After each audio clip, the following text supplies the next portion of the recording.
There's a lot of talk about avoidant and anxious people nowadays, at least on my feed, because that's actually what I dealt with personally. So maybe I resonate with that a little more than average.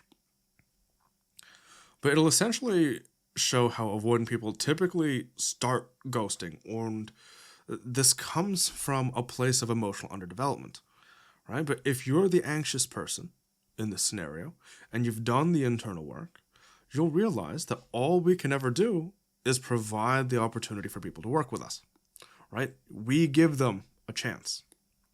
We don't try to jump through hoops to try and convince them that they should want us or that we're enough for them. You shouldn't be going above and beyond to try and trick them into loving you, right? You shouldn't have to do that for anyone because you want them to love you for you. You have to give them the chance to work with you. So when we give them that chance and we can voice that we understand where they're coming from, or try and be a bit more reasonable and understanding and supportive, maybe they're having a hard time. And once you send that message, that's kind of that. The rest is on them.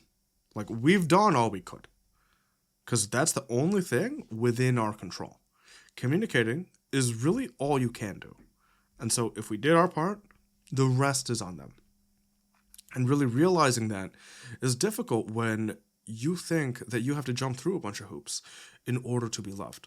Because then everything in your mind, anyways, revolves around how you approach things, right? You have to put in the work so that they can respond the way that you want. But when relationships are a two-way street, for example, this doesn't actually pan out, and this is how we land ourselves in really unhealthy environments.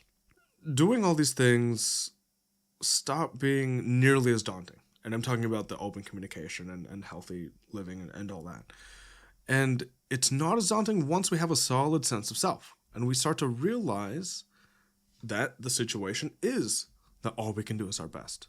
So if people don't respond well or they aren't willing to work with us, then it's kind of whatever. Like, sure, it sucks in the moment, but you're also avoiding a really negative situation, right? Because then you're just going to be this person's slave for the next X amount of years.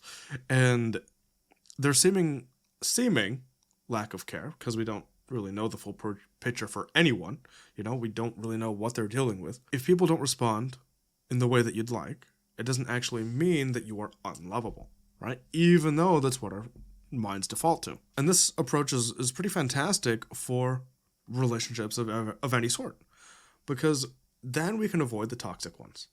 It's either we communicate healthily and cooperate with each other, or that's it. It's over. And so there are no games to be played